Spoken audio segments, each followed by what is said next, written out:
Yes, good evening everyone. Audio video clear?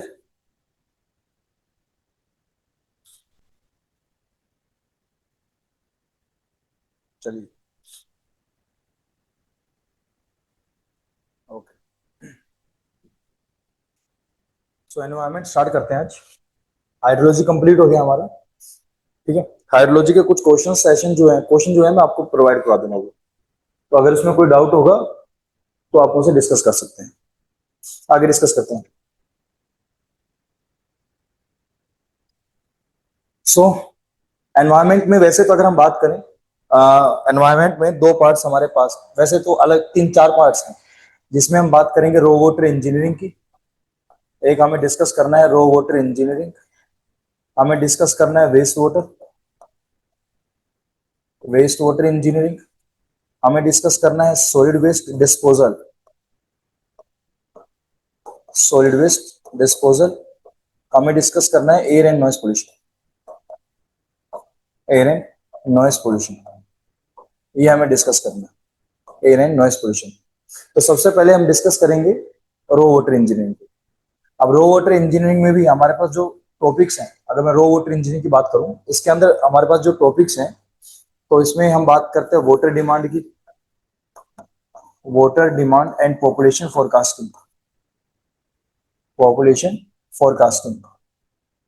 Water demand and population forecasting. इसमें एक topic है हमारा quality of water. एक topic इसमें हमारा treatment of water.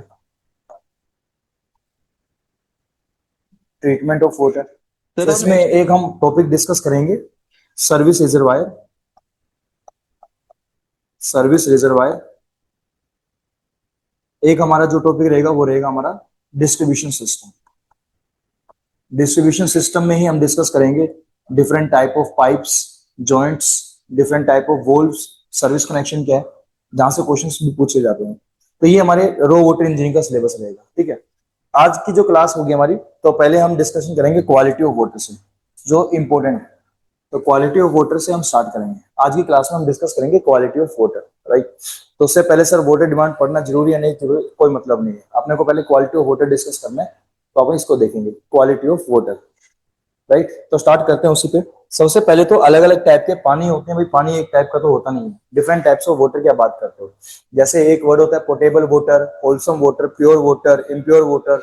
Different types of water हमारे पास है, राइट। तो मोस्टली कंफ्यूजन रहते हैं, तो उस कंफ्यूजन को दूर करने के लिए यहाँ पर मैंने एक ही फॉर्म में दे दिया है। बाकी हम टाइम टू टाइम पढ़ते रहेंगे, मैं आपको चीजें बताता रहूंगा कि प्योर वाटर कब बोलेंगे, इसका मतलब क्या निकल कर आता है, सैलाइन वाटर क्या है, ब्रैकिश वाटर किसको बोलते हैं, हार्ड वाटर क्या है, सॉफ्ट वाटर क्या है, ये हम डिस्कस करते रहेंगे टाइम टू टाइम। तो जब हमारा पूरा environment raw water and waste water complete हो जाएगा, तो उसमें आपको सारे टाइप के पानी के बारे में समझ आ जाएगा। तो अभी के लिए जो जरूरी है दो तीन पॉइंट, जैसे portable water, wholesome water. Portable water किसको बोलते हैं, that water which is fit and safe for drinking. जो पानी फिट और सेफ होगा ड्रिंकिंग के लिए, उसको हम नाम दे देते हैं पोर्टेबल वाटर। होलसम वाटर हम बोलते हैं water that is not chemically pure but does not contain harmful substances from human health. तो होलसम वाटर क्या है कि जो केमिकली प्योर तो नहीं है, which is not chemically pure, but इसमें कोई ऐसे हार्मफुल सब्सटेंसेस भी नहीं है जो कि आपको प्रॉब्लम क्रिएट कर सके कि आपको डिजीज कोज कर सके, कोई ऐसे हार्मफुल सब्सटेंसेस भी नहीं है। तो मतलब होलसम वाटर को भी आप कंज्यूम कर सकते हैं। Portable water that is fit and safe for drinking. Wholesome water जो कि केमिकली प्योर तो नहीं है but it doesn't contain any harmful substances. ठीक है। तो अभी के लिए दो पॉइंट्स है, बाकी हम डिस्कस करते रहेंगे टाइम टू टाइम, आपको सारी चीजें समझ भी आती रहेंगी। तो अलग अलग टाइप के पानी है, मैंने यहीं पर सारे बता दिए। नाउ डिस्कस करते हैं सबसे पहले quality of water. Like PDF आपको दी हुई है मैंने, जिसको पीडीएफ नहीं मिली मैं ग्रुप में शेयर कर दूंगा दोबारा से, तो आप पीडीएफ वहां से ले सकते हैं। तो सबसे पहले बात करते हैं क्वालिटी। अब फोकस करना सुनने पर, इसमें कॉन्सेप्ट ज्यादा है, आपको सुनना है पहले चीजों को। लिखे लिखने की जरूरत नहीं है, सब आपको लिखा लिखाया मिला हुआ है। इसमें अगर कोई पॉइंट आपको एड ऑन करना होगा तो आप बाद में एड ऑन कर सकते हैं, अभी सुनिएगा आराम से। क्वालिटी ऑफ वाटर की बात करते हैं। हमें क्या करना है, पानी की क्वालिटी को एसेस करना है। क्वेश्चन आता है क्यों, हमें जरूरत ही क्या है पानी की क्वालिटी को एसेस करने की। मान लो कि आपके पास एक कम्युनिटी है, यहाँ पर आपकी एक कम्युनिटी है, यहाँ पर आपकी एक कम्युनिटी है, आप लोग यहाँ पर रह रहे हैं। जब आप लोग इस सिटी में रह रहे हैं तो आपको पानी की रिक्वायरमेंट होगी। तो जब आपको पानी की रिक्वायरमेंट होगी तो आपके पास एक सोर्स है, सोर्स ऑफ वाटर। तो ये हमारे पास एक सोर्स है, सोर्स ऑफ वाटर हमारे पास है। तो यहाँ पर हमारे पास है रिवर। रिवर हमारे पास लेट अस सपोज एक सोर्स ऑफ वाटर है। अब हम करते क्या है, इस रिवर में से पानी को डिराइव करेंगे। तो जब हम इस रिवर में से पानी को डिराइव करते हैं तो यहाँ पर हम एक स्ट्रक्चर बनाते हैं। ये जो स्ट्रक्चर यहाँ पर बनाई जाती है, जिस लोकेशन से आप रिवर में से पानी को डिराइव कर रहे हैं, इस स्ट्रक्चर को बोलते हैं इनटेक स्ट्रक्चर। हमने यहाँ पर एक स्ट्रक्चर बनानी है, इसको बोला जाता है इनटेक स्ट्रक्चर। इनटेक स्ट्रक्चर जब हम बनाएंगे तो यहाँ से हम क्या करेंगे, पानी को डिराइव करेंगे। तो पानी को लेकर जाएंगे और पानी को लेकर जाते हैं, फिर हम अपने शहर में सप्लाई कर देते हैं पानी की। अब क्वेश्चन ये है कि सर क्या आप इस पानी को डायरेक्टली कंज्यूम कर पाओगे? Answer is no. हम पानी को डायरेक्टली कंज्यूम नहीं कर सकते। क्यों नहीं कर सकते? इस पानी में रिवर में कुछ ऐसा भी पानी, ऐसे पैरामीटर्स प्रेजेंट है जो कि हमारी बॉडी के लिए सही नहीं है ना। कुछ ऐसे पैरामीटर्स है जो जिस पर्पस के लिए हम पानी को यूटिलाइज करना चाह रहे हैं वो पर्पस फुलफिल नहीं हो पाएगा। जैसे एग्जांपल लेते हैं, मान लो कि आपको पानी यूज करना है डाई इंडस्ट्रीज में, डाई वगैरह का यूज करते हैं, डाई इंडस्ट्री में आपको यूज करना है, डाई वगैरह बनाई जाती है जहां पर। तो आप डाई इंडस्ट्री में अगर पानी को यूज करना चाह रहे हैं और आपके पानी में कलर प्रेजेंट है, तो आप उस कलर्ड वाटर को यूज नहीं कर पाओगे। आप मान लो कपड़े धोना चाहते हैं वॉशिंग पर्पज के लिए और पानी में कलर प्रेजेंट है, तो आप उस कलर वाटर को यूज नहीं कर सकते हो। तो पानी में कुछ ऐसे पैरामीटर्स प्रेजेंट है जो कि नहीं होने चाहिए। तो पानी में वो ऐसे पैरामीटर्स प्रेजेंट है, इसी वजह से मैं डायरेक्टली पानी को यूज नहीं कर पाऊंगा।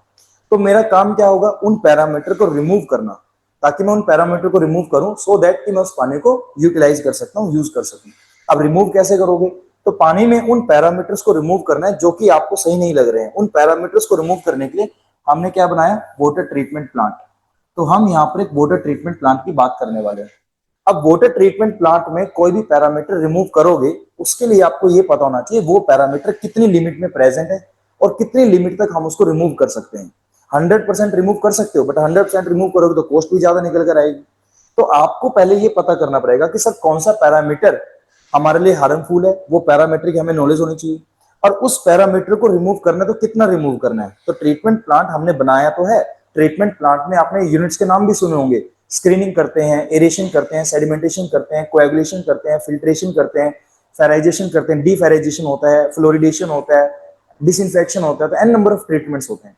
तो ये ट्रीटमेंट हम करते तो हैं, बट कितने पैरामीटर को रिमूव किया जाएगा, तो उस चीज को पता लगाने के लिए आपको पहले पता ये लगाना है कि हमारे पानी में कौन कौन से पैरामीटर प्रेजेंट है और वो कितनी लिमिट में प्रेजेंट है। इसी वजह से हम ट्रीटमेंट से पहले, ट्रीटमेंट प्लांट से पहले पानी की क्वालिटी चेक करते हैं। पानी की क्वालिटी को एसेस किया जाता है।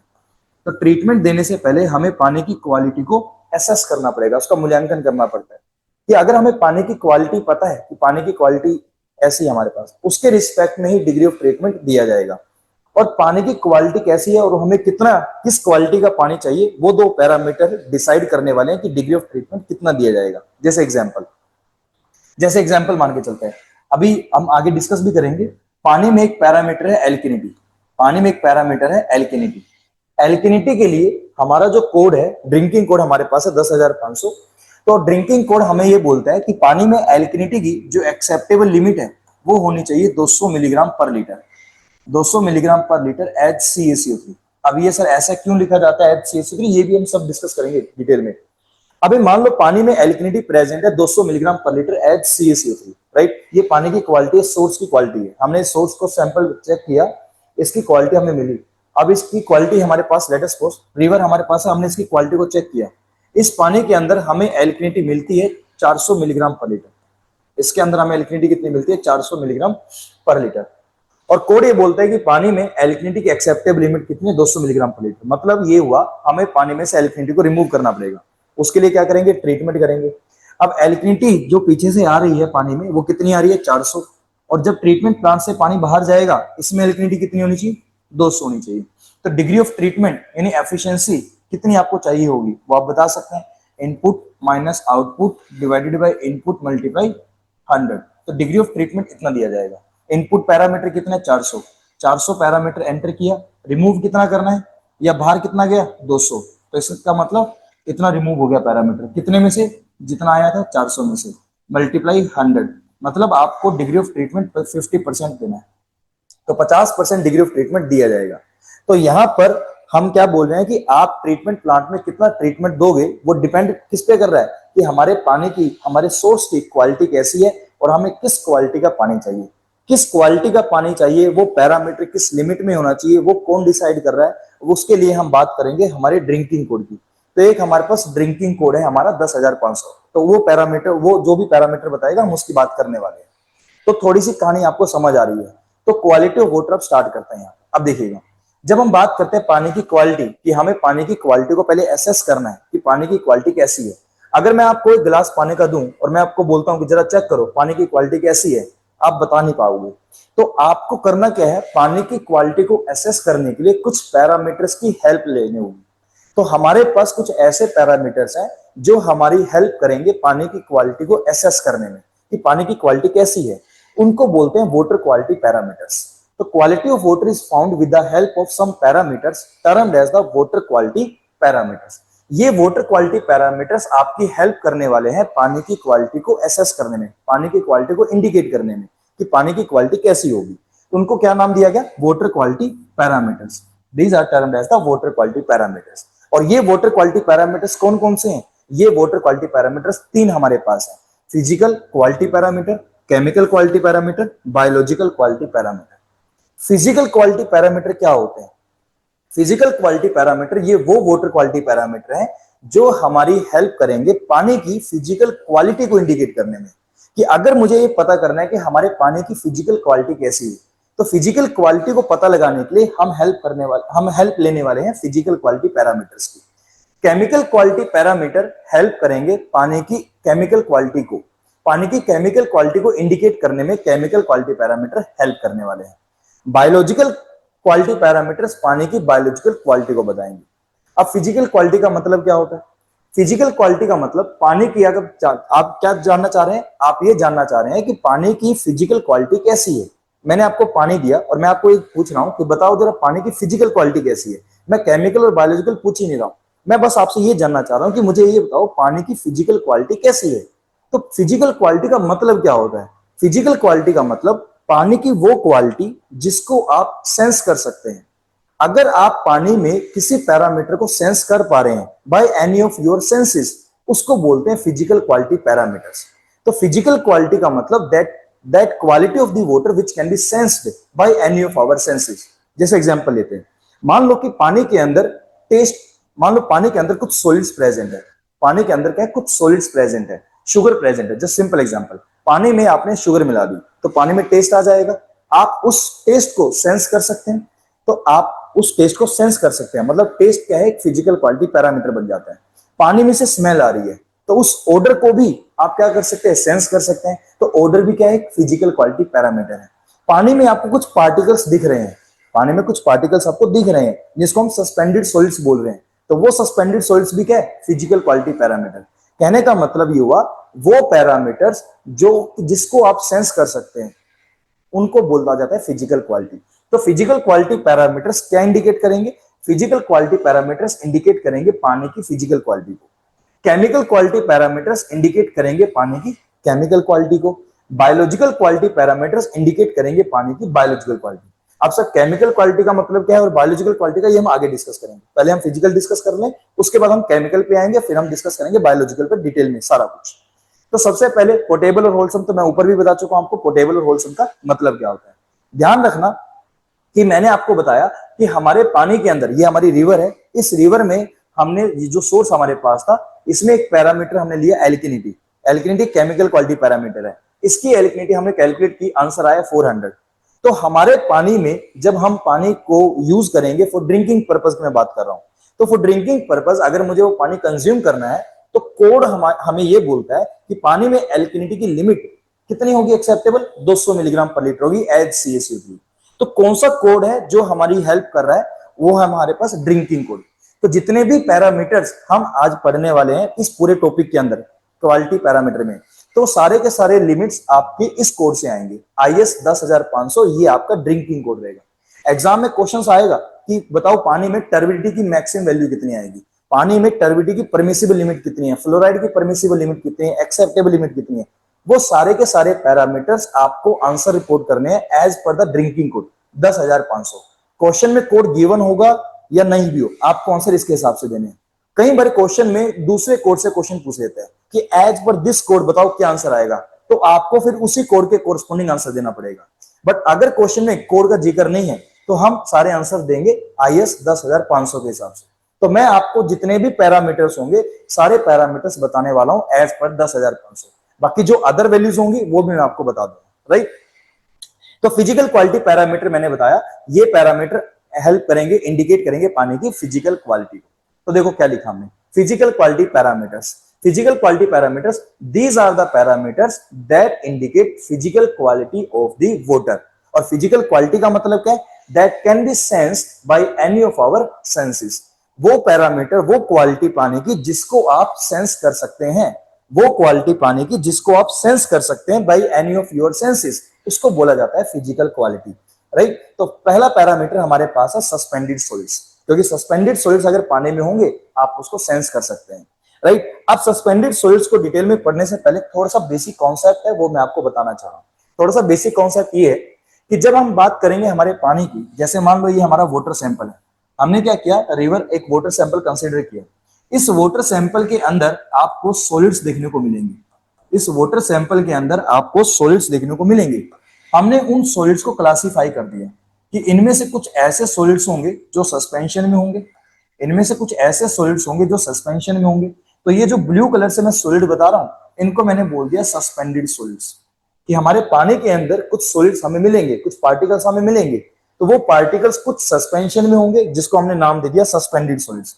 कुछ ऐसे भी सॉलिड्स हमारे पानी में प्रेजेंट होंगे जो कि डिसॉल्व फॉर्म में होंगे, जो कि डिसॉल्व फॉर्म में होंगे। वो उनको मैं ब्लैक से शो कर रहा हूं समझने के लिए सिर्फ। तो उन ब्लैक वाले पार्टिकल्स को मैंने बोल दिया डिसॉल्व सॉलिड्स। तो हमारे पानी के सैंपल में जो टोटल सॉलिड्स हमें मिलेंगे, तो टोटल सॉलिड्स जब हम बोलेंगे टोटल सॉलिड्स, तो टोटल सॉलिड्स को यहां पर क्लासिफाई किया गया है as suspended solids and dissolve solids. तो total solids is the sum of suspended solids and dissolve solids. तो सस्पेंडेड सॉलिड्स का मतलब जो सॉलिड्स सस्पेंशन में है, और डिसॉल्व सॉलिड्स का मतलब जो सॉलिड्स डिसॉल्व में है।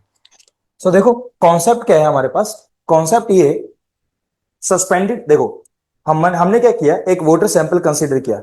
इस वाटर सैंपल के अंदर दो टाइप के मैंने बताया सॉलिड्स प्रेजेंट है, इसमें सस्पेंडेड सॉलिड्स भी हैं, इसमें डिसॉल्व सॉलिड्स भी हैं। कुछ सॉलिड्स ऐसे हैं जो सस्पेंशन में होंगे, कुछ सॉलिड्स ऐसे होंगे जो डिसॉल्व फॉर्म में होंगे।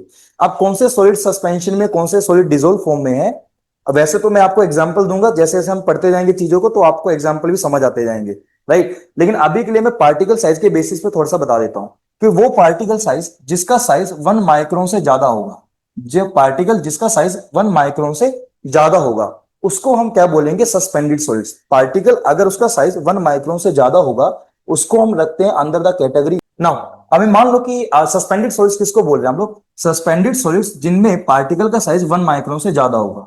तो अगर आपके पास कोई पार्टिकल जिसका साइज 1 माइक्रोन से ज्यादा है, they comes in the category of suspended solids. Dissolve solids हम किसको बोलते हैं, डिसॉल्व सॉलिड्स जिसमें पार्टिकल का साइज लेस देन 10⁻³ माइक्रोन्स होता, उनको हम बोलते हैं डिसॉल्व सॉलिड्स। और एक होते हैं कोलोइड्स। कोलोइड्स जनरली बोला जाता है, कोलोइड्स जनरली बोला जाता है पार्टिकल जिनका साइज 1 और 10⁻³ माइक्रोन्स के बीच में होता है, इनको हम क्या बोल देते हैं, कोलोइड्स बोल देते हैं। These are comes under category of colloids. एक और सॉलिड्स होते हैं जिनको बोला जाता है सेटलेबल सॉलिड्स। सेटलेबल सॉलिड्स जिनके सेटल होने की टेंडेंसी ज्यादा होती है, उनमें पार्टिकल का साइज जो होगा वो ग्रेटर देन 10 माइक्रोन्स होगा, उनको बोलते हैं सेटलेबल सॉलिड्स। अब अभी हम इन सॉलिड्स की बात नहीं कर रहे हैं, इन सॉलिड्स का डिस्कशन होगा हमारे वेस्ट वाटर में, क्योंकि वहां पर इसका रेलेवेंस निकल कर आएगा। कैसे रेलेवेंस निकल कर आएगा वहां पर आपको समझ आ जाएंगी चीजें। बट अभी के लिए हम अपने रो वाटर की बात कर रहे हैं। रो वाटर का मतलब क्या होता है, अगर हम बात कर रहे हैं रो वाटर की, ये जो क्वालिटी हम डिस्कस कर रहे हैं, क्वालिटी भी किसकी डिस्कस हो रही है, रो वाटर की। तो क्वालिटी ऑफ वाटर या quality of raw water discuss की जा रही है। रो वाटर का मतलब क्या होता है, रो वाटर का मतलब नेचुरल वाटर। रो वाटर का मतलब क्या होगा, नेचुरल वाटर। यानी अगर आप किसी पानी को कंसीडर कर रहे हैं, किसी सोर्स को कंसीडर कर रहे हैं, आपने सोर्स कंसीडर किया रिवर, आप इस रिवर के पानी को कंज्यूम करना चाह रहे हैं, this is the natural water. अब सोर्स आपके पास सरफेस सोर्स भी हो सकता है, सब सरफेस सोर्स भी हो सकता है। सरफेस सोर्स का एग्जांपल जैसे रिवर है, आप रिजर्वायर की बात कर सकते हैं, आप लेक की बात कर सकते हैं। तो these are the surface source. सब सरफेस सोर्स हमने हाइड्रोलॉजी में डिस्कस किया, ग्राउंड वाटर, एक्वीफर्स, वो आपके सब सरफेस सोर्स है। तो अगर आप इन सोर्सेज से पानी को डिराइव कर रहे हैं, इन सोर्सेज से पानी को कंज्यूम कर रहे हैं, इनको बोलते हैं रो वाटर। अब रो वाटर का अगर आप मीनिंग जानना चाह रहे हैं तो इसका मतलब तो यही होगा नेचुरल वाटर। फर्दर हम इसको ये भी बोलते हैं वो वाटर जिसका कोई भी अभी तक आर्टिफिशियल ट्रीटमेंट नहीं हुआ, the water which is being derived from the nature and it is not being subjected to any artificial treatment.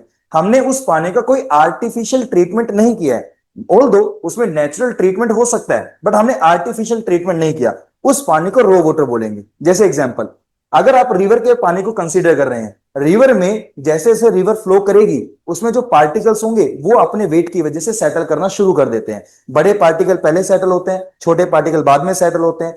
तो पार्टिकल अपने आप ही रिवर में क्या हो रहे हैं, सेटल हो रहे हैं अपने वेट की वजह से। इस फिनोमिना को बोलते हैं सेडिमेंटेशन, जो कि हमें डिस्कस करना है। तो ये सेडिमेंटेशन रिवर में चल रहा है, ये नेचुरल प्रोसेस है, हमारा कोई रोल नहीं है इसके अंदर। रिवर के अंदर एक फिनोमिना की और बात करते हैं जिसको बोलते हैं एरेशन, क्योंकि रिवर कॉन्टिन्यूसली फ्लो कर रही है और ये कॉन्टिन्यूसली एटमॉस्फेयर के कॉन्टेक्ट में है, तो कॉन्टिन्यूसली एटमॉस्फेयर से ऑक्सीजन रिवर में एंटर कर रही है। इस फिनोमिना को बोलते हैं एरेशन, कि एरेशन ट्रीटमेंट भी चल रहा है, ये भी क्या है, नेचुरल ट्रीटमेंट है, हमारा कोई रोल नहीं इसके अंदर। तो नेचुरल ट्रीटमेंट यहां पर हो रहा है बट आर्टिफिशियल हमने कोई ट्रीटमेंट नहीं किया। आर्टिफिशियल ट्रीटमेंट होगा हमारे ट्रीटमेंट प्लांट में। तो जो भी पानी हम नेचुरली डिराइव कर रहे हैं नेचर से, वो अभी उसका कोई भी ट्रीटमेंट अभी आर्टिफिशियली नहीं हुआ है, इसलिए हमने उसको नाम दे दिया रो वाटर। तो हमारा डिस्कशन अभी किसके रिगार्डिंग है, रो वाटर के रिगार्डिंग है। तो रो वाटर में जब हम बात करेंगे सॉलिड्स की, तो रो वाटर में हमने सॉलिड्स को क्लासिफाई किया as suspended solids and dissolved solids. Regarding that अगर हम बात करेंगे आगे सेटलेबल सॉलिड्स की, तो वो हमारा डिस्कशन रहेगा आगे जब हम बात करेंगे वेस्ट वाटर की। तो वहां पर क्यों करेंगे, वहां का रिलेवेंस आपको वहां पे समझ आ जाएगा। तो अभी के लिए बस आपको यह ध्यान रखना है कि सर हमारे रो वाटर के अंदर जो टोटल सॉलिड्स होते हैं वो suspended solids plus dissolved solids, अभी हम इसकी बात करेंगे। पार्टिकल साइज में आपको बता चुका हूं कि किसको हम डिसॉल्व बोलेंगे और किसको हम सस्पेंडेड बोलेंगे। अब आगे देखिएगा, total solids are of two types, suspended solids and dissolved solids. On the basis of nature इन सॉलिड्स को फर्दर क्लासिफाई किया गया, नेचर के बेसिस पर, कि जितने भी सॉलिड्स आपको पानी में देखने को मिलेंगे उन वो सॉलिड्स का नेचर कैसा होगा। इनमें से कुछ ऑर्गेनिक नेचर के होंगे, कुछ इनऑर्गेनिक नेचर के होंगे। तो उनमें से कुछ सॉलिड्स ऑर्गेनिक मैटर्स होंगे, उनमें से कुछ सॉलिड्स इनऑर्गेनिक मैटर्स होंगे। अब ऑर्गेनिक क्या होता है, इनऑर्गेनिक क्या होता है। इनऑर्गेनिक को तो आप एग्जाम्पल से समझ सकते हैं, जैसे इसमें एग्जाम्पल्स में आप बात करते हैं sand, clay, silt, CO2। CO2 भी एक इनऑर्गेनिक सब्सटेंस है। तो सैंड, क्ले, सिल्ट, CO2 ये सब क्या है, आपके इनऑर्गेनिक सॉलिड्स होते हैं। तो अगर आपके पानी के सैंपल में आपको क्ले पार्टिकल्स दिख रहे हैं, सैंड पार्टिकल्स दिख रहे हैं, सिल्ट पार्टिकल्स दिख रहे हैं, तो ये सब क्या है, इनऑर्गेनिक सब्सटेंसेस है। बट इसके अलावा और भी कुछ पार्टिकल्स प्रेजेंट होंगे पानी के अंदर। जैसे एग्जांपल, पानी में मान लो ग्लूकोज प्रेजेंट है, पानी में मान लो एल्गी प्रेजेंट है, पानी में मान लो प्लैंक्टन्स प्रेजेंट है, पानी में कुछ vegetative plant vegetative matters present है। तो ये सब क्या है, ये ऑर्गेनिक सब्सटेंसेस है। तो पानी में जो सॉलिड्स हमें देखने को मिलेंगे वो ऑर्गेनिक नेचर की भी हो सकते हैं, इनऑर्गेनिक नेचर के भी हो सकते हैं। ठीक है, ऑर्गेनिक नेचर के एग्जांपल जैसे अभी मैंने बताया, आप प्लैंक्टन्स की बात कर सकते हो, एल्गी की बात आप कर सकते हो, ग्लूकोज की आप बात कर सकते हो, मीथेन की बात कर सकते हो, और भी एग्जांपल्स है। जैसे जैसे हम टॉपिक्स पढ़ते जाएंगे आगे, आपको सारे सॉलिड्स के बारे में समझ आता जाएगा। जब हमारा पूरा एनवायरमेंट भी डिस्कस हो जाएगा, आपको अच्छी खासी नॉलेज हो जाएगी कि कौन कौन से सॉलिड्स ऑर्गेनिक के अंदर आते हैं, कौन कौन से सॉलिड्स इनऑर्गेनिक के अंदर आएंगे। राइट, तो ऑर्गेनिक मैटर्स और इनऑर्गेनिक मैटर्स, तो हमने क्या किया, हमने बोला कि पानी में जो सॉलिड्स होते हैं नेचर के बेसिस पर दो टाइप के होते हैं, organic and inorganic. Further in Organics की अगर बात की जाए, इन ऑर्गेनिक मैटर्स में क्या देखने को मिलता है, मोस्टली ऑर्गेनिक मैटर्स में carbon, hydrogen, oxygen, nitrogen, phosphorus, ये आपस में बॉन्ड बना के रखते हैं। तो मोस्टली ऑर्गेनिक मैटर्स में आपको क्या देखने को मिलेगा, carbon, hydrogen, nitrogen, oxygen, mostly organic matter में ये देखने को मिलेगा। अगर कोई सब्सटेंस आपके पास है, जैसे मान लो कि मैंने एक सब्सटेंस लिख दिया इधर C6H6, C6H6 जिसको बेंजीन बोलते हैं। जैसे मैंने एक सब्सटेंस लिख दिया C6H12O6, इसको ग्लूकोज बोलते हैं। तो इस सब्सटेंस में देखिएगा, इस सब्सटेंस में कार्बन और हाइड्रोजन इन्होंने आपस में बॉन्ड बनाया हुआ है।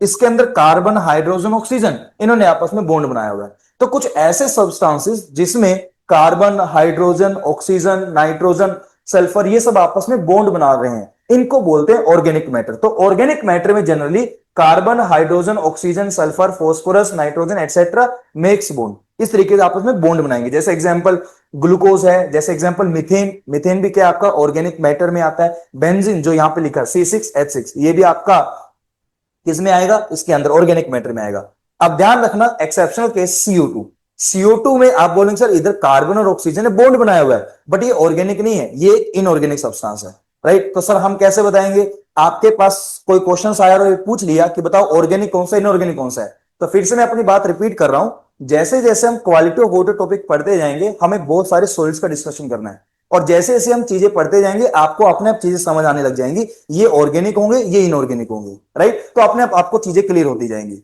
आगे डिस्कस करते हैं। तो अभी तक हमने ये बताया कि हमारे पानी में, अभी बेसिक कॉन्सेप्ट ये है कि पानी में जो टोटल सॉलिड्स होंगे वो दो नेचर के होंगे, सस्पेंडेड, वो दो टाइप्स के हमने क्लासिफाई किया, सस्पेंडेड एंड डिसॉल्व। नेचर के बेसिस पर हमने दो टाइप्स से उसको क्लासिफाई किया, ऑर्गेनिक और इनऑर्गेनिक। इस बात का मतलब ये हुआ, इस बात का मतलब ये हुआ कि सस्पेंडेड सॉलिड्स में कुछ सॉलिड्स ऑर्गेनिक नेचर के हो सकते हैं, सस्पेंडेड सॉलिड्स में कुछ सॉलिड्स ऑर्गेनिक नेचर के हो सकते हैं और कुछ सॉलिड्स इनऑर्गेनिक नेचर के हो सकते हैं। तो सस्पेंडेड सॉलिड्स में जो ऑर्गेनिक नेचर के हैं उसको हमने बोल दिया ऑर्गेनिक सस्पेंडेड सॉलिड्स, जो इनऑर्गेनिक नेचर के हैं उसको हमने बोल दिया inorganic suspended solids. Similarly dissolve solids में कुछ सॉलिड्स ऑर्गेनिक नेचर के हो सकते हैं, कुछ इनऑर्गेनिक नेचर के होंगे। जो ऑर्गेनिक नेचर के होंगे उसको हमने बोल दिया ऑर्गेनिक डिसॉल्व सॉलिड्स, जो इनऑर्गेनिक नेचर के होंगे उसको हमने बोल दिया inorganic dissolve solids. That are the inorganic dissolve solids. आगे देखिएगा, फर्दर ऑर्गेनिक मैटर्स को और आगे डिस्कस किया जाए अगर, organic matters is further classified as, हमने ऑर्गेनिक मैटर को फर्दर क्लासिफाई किया। अब ये क्लासिफिकेशन मैं यहां नहीं बताऊंगा आपको, यहां पर इसका रेलेवेंस अभी नहीं आएगा, राइट। ये सिर्फ बेसिक कॉन्सेप्ट है, इसको हम आगे डिस्कस करेंगे बायोलॉजिकल क्वालिटी पैरामीटर में, पूरा डिटेल में चीजें बताऊंगा आपको कि क्या रहता है क्या नहीं।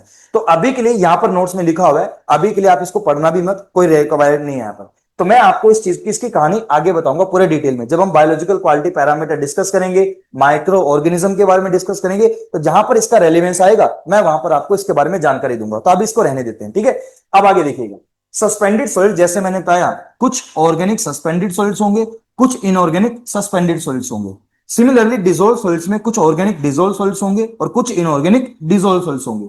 अब एग्जांपल यहां पर लिखे हुए हैं, तो कुछ एग्जांपल्स को यहां देख लेते हैं। अगर मैं आपको बोलता हूं कि आपको पानी में एल्गी देखने को मिल रही है, आपने सबने एल्गी देखी होगी, ग्रीन कलर की एल्गी, वैसे एल्गी सिर्फ ग्रीन कलर की नहीं होती है, और भी कलर की होती है, लेकिन अभी के लिए आप ग्रीन समझिएगा। अगर पानी में आपको एल्गी देखने को मिल रही है तो एल्गी आप देख सकते हैं, तो वो क्या है, सस्पेंडेड सॉलिड्स है।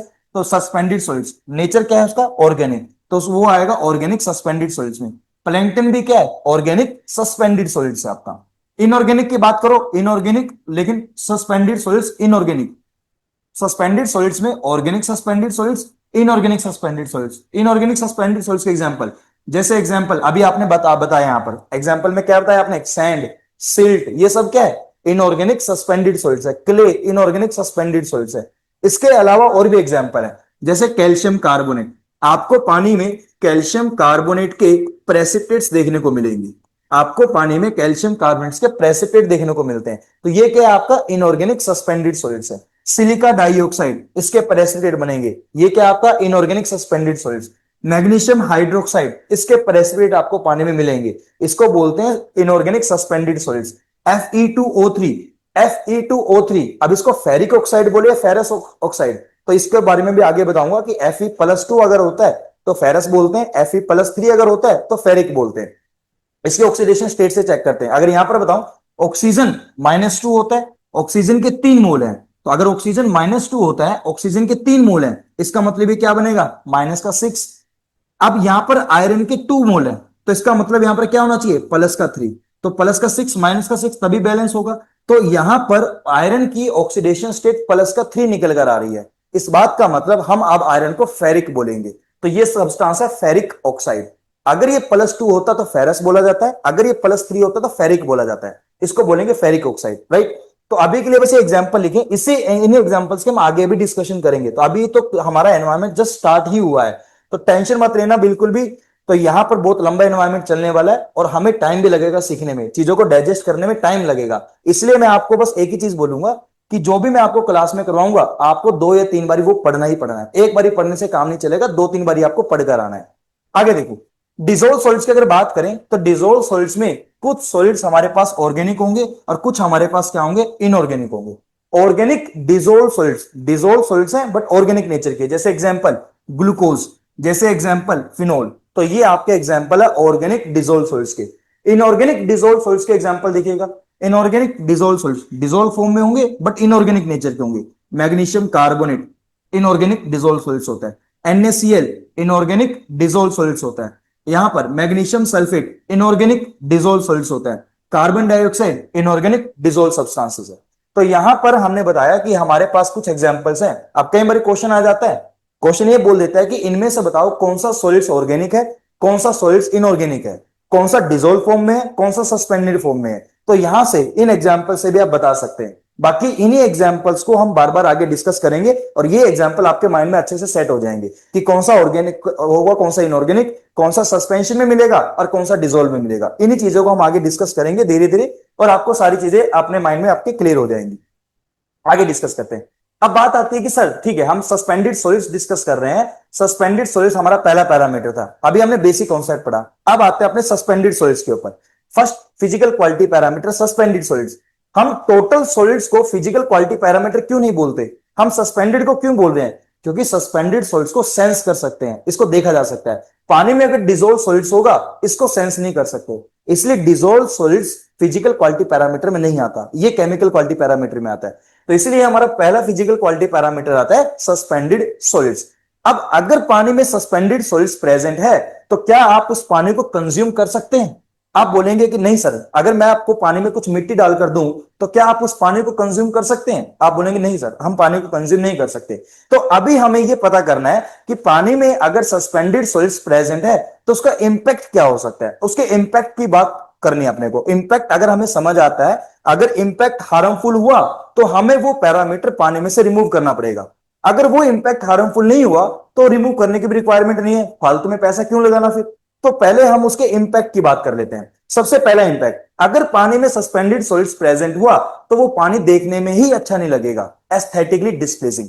तो वो पानी देखने में ही अच्छा नहीं लगेगा। तो पहला एक साइकोलॉजिकल इंपैक्ट है। साइकोलॉजिकल इंपैक्ट क्या है कि पानी देखने में ही अच्छा नहीं लगेगा, एस्थेटिकली डिस्प्लेसिंग। सेकेंड इंपैक्ट क्या हो सकता है, पानी में अगर सस्पेंडेड सॉलिड्स प्रेजेंट है और मान लो कि ये मेरे पास पाइप्स हैं, ये मेरे पास पाइप्स है पानी की, इसमें पानी फ्लो हो रहा है। और जब पानी फ्लो होगा इसमें पाइप के थ्रू और पानी में सॉलिड्स प्रेजेंट है, सस्पेंडेड सॉलिड्स, तो टाइम के रिस्पेक्ट में वो सॉलिड्स पाइप के बॉटम पे सेटल हो जाएंगे। तो ये जब सॉलिड्स पाइप के बॉटम पर सेटल हो जाएंगे तो यहां पर डिपोजिशन हुआ सॉलिड्स का, इस फिनोमिना को बोलते हैं इनक्रस्टेशन, कि हमें पाइप्स में इनक्रस्टेशन देखने को मिलेगा। अगर इनक्रस्टेशन हुआ तो मैं आपसे क्वेश्चन ये कर रहा हूं, इससे कोई दिक्कत आएगी? तो आप बोलेंगे दिक्कत आ रही है। दिक्कत ये आ रही है, अगर कोई इनक्रस्टेशन नहीं हुआ, कोई इनक्रस्टेशन मान लो नहीं है, कोई डिपोजिशन नहीं हुआ सॉलिड्स का, तो पहले पाइप ज्यादा पानी को फ्लो करवा रही थी, पहले पाइप की डिस्चार्ज कैरिंग कैपेसिटी ज्यादा थी। बट जैसे ही यहां पर सॉलिड्स का डिपोजिशन हुआ, अब पाइप की डिस्चार्ज कैरिंग कैपेसिटी कम हो गई है। अब पाइप की डिस्चार्ज कैरिंग कैपेसिटी कम हो गई है, इसका मतलब प्रॉब्लम आ रही है। तो सेकंड इंपैक्ट हम क्या बोलेंगे कि पानी के अंदर अगर सॉलिड्स प्रेजेंट है, suspended solids, it leads to the incrustation. Incrustation का मतलब deposition of the solids in pipes, hence reducing discharge carrying capacity. तो ये पाइप की डिस्चार्ज कैरिंग कैपेसिटी को रिड्यूस कर देता है, इनक्रस्टेशन फिनोमिना बनेगा।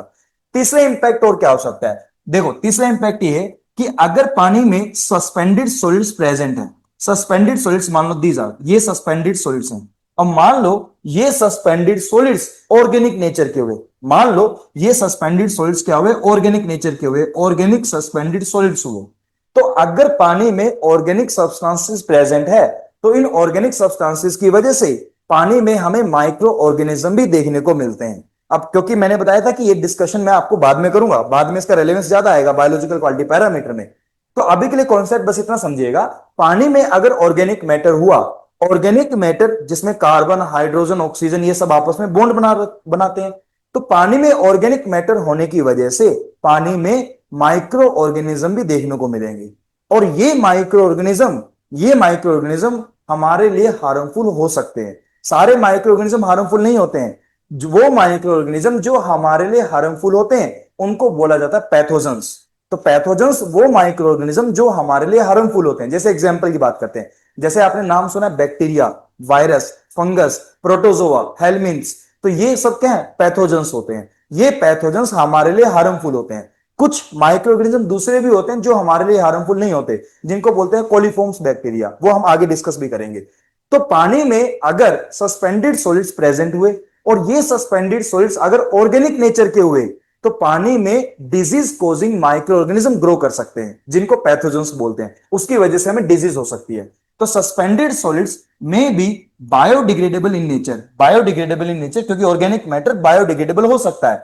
बायोडिग्रेडेबल का मतलब क्या है सर इसका, यहां पर वो हम आगे डिस्कस करेंगे, टेंशन ना लेना। तो सस्पेंडेड सॉलिड्स में be biodegradable in nature and may promote growth of pathogens, pathogens का मतलब disease causing microorganism causing the disease. तो ये तीसरा इसका इंपैक्ट देखने को मिला। और क्या इंपैक्ट हो सकता है, और इंपैक्ट देखेगा कि मान लो कि यहां पर आगे चलकर हम पानी में ट्रीटमेंट करने वाले हैं क्लोरीन से, आगे चलकर पानी में ट्रीटमेंट करने वाले हैं क्लोरीन से। क्लोरीन से क्यों करते हैं ये भी हम डिस्कस करेंगे। अब मान लो कि हमने पानी में क्लोरीन मिलाई, पानी में जनरली क्लोरीन मिलाई जाती है लिक्विड फॉर्म के अंदर, इसकी हैंडलिंग इजी रहती है। तो जब हम पानी में क्लोरीन मिला रहे हैं, हमारा पानी में क्लोरीन मिलाने का प्राइमरी पर्पस होता है पानी में माइक्रो ऑर्गेनिज्म को मारना, to kill the microorganism, disinfection process बोलते हैं।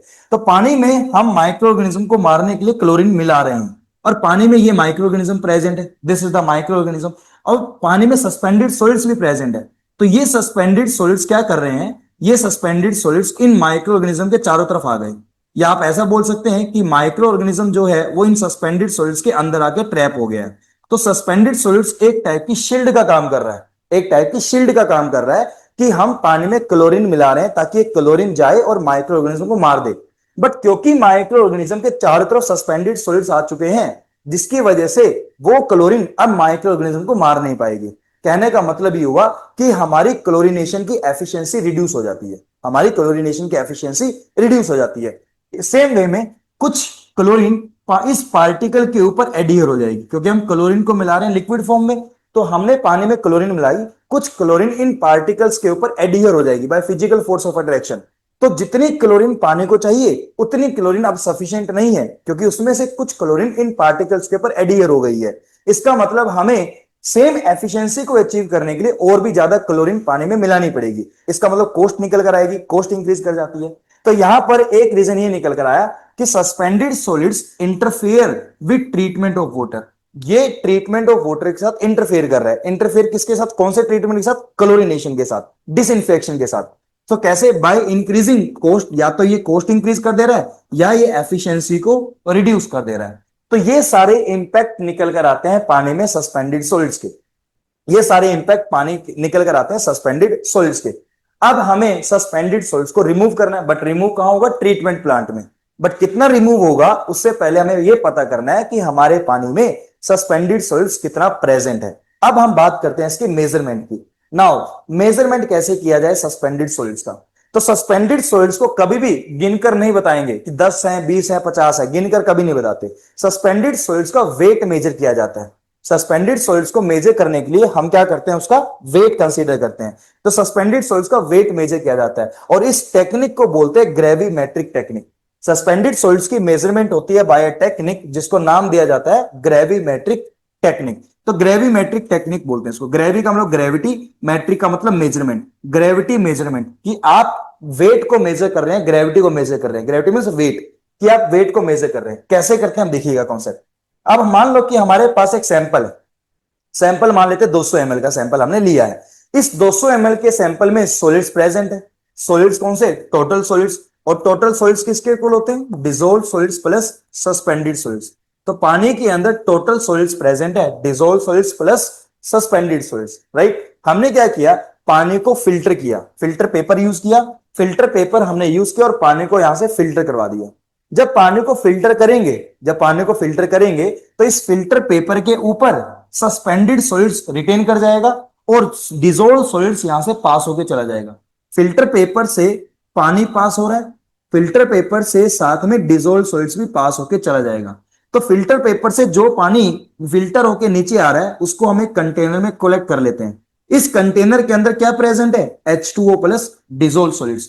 और फिल्टर पेपर के ऊपर क्या प्रेजेंट है, सस्पेंडेड सॉलिड्स प्लस में H2O, H2O प्लस में सस्पेंडेड सॉलिड्स।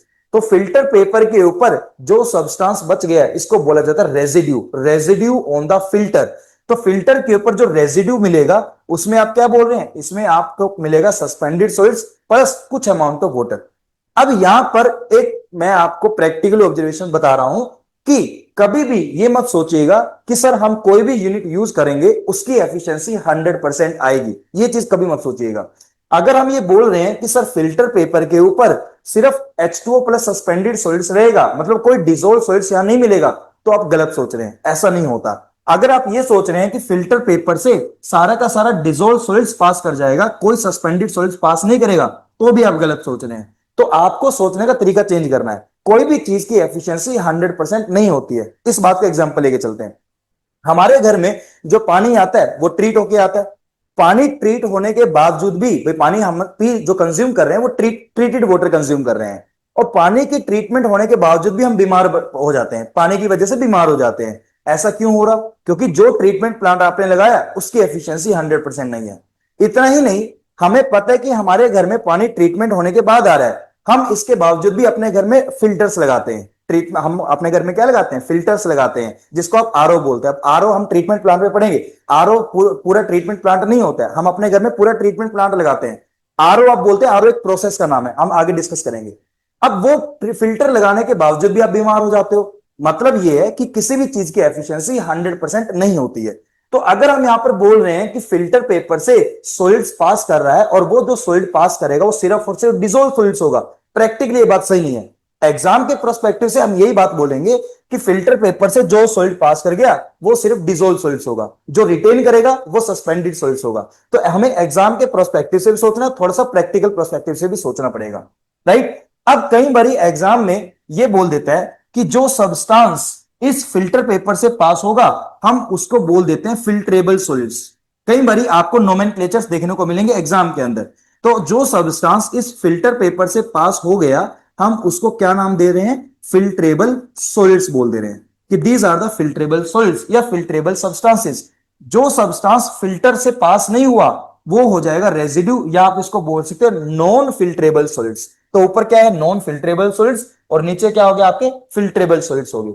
या आप इसको सिंपल ऐसे समझ सकते हैं कि ऊपर सस्पेंडेड सॉलिड्स है और नीचे डिसॉल्व्ड सॉलिड्स। तो एग्जाम में क्वेश्चन की लैंग्वेज समझनी है, एग्जाम में क्वेश्चन बोलना क्या चाह रहा है, और अपनी कॉमन सेंस आपको लगानी है, वो तो हर एक सब्जेक्ट में लगानी है आपको। अब हमने क्या किया? इस फिल्टर पेपर पे जो रेजिड्यू था, इस फिल्टर पेपर के ऊपर जो रेजिड्यू था, इस रेजिड्यू को हीट किया। इस फिल्टर पेपर पे जो रेजिड्यू था इसको हीट किया at temperature of 104 degree Celsius. इतने टेम्परेचर पे हमने इस रेजिड्यू को हीट कर दिया। हीट करने की वजह से जितना भी पानी इसमें प्रेजेंट था वो सारा का सारा पानी इवेपोरेट कर गया है, यानी बचेगा क्या? सिर्फ सस्पेंडेड सॉलिड्स बचेगा। इस रेजिड्यू में बचेगा क्या? सिर्फ सस्पेंडेड सॉलिड्स। तो ये सस्पेंडेड सॉलिड्स बच गया। अब हमने अपनी वेइंग मशीन पर इस सस्पेंडेड सॉलिड्स का वेट मेजर कर लिया। वेइंग मशीन पर सस्पेंडेड सॉलिड्स का वेट मेजर कर लिया। लेट अस सपोज इसका वेट निकल कर आया x मिलीग्राम। इसका वेट कितना निकल कर आया? x milligram. तो मैं क्या बताऊंगा कि मेरे पानी में सस्पेंडेड सॉलिड्स कितना था? तो मैं बोलूंगा मेरे पानी में suspended solids x milligram present है। अब हम अपने इस आंसर को कॉन्सेंट्रेशन की टर्म में बताएंगे। कॉन्सेंट्रेशन क्या रहेगा? Mass by volume.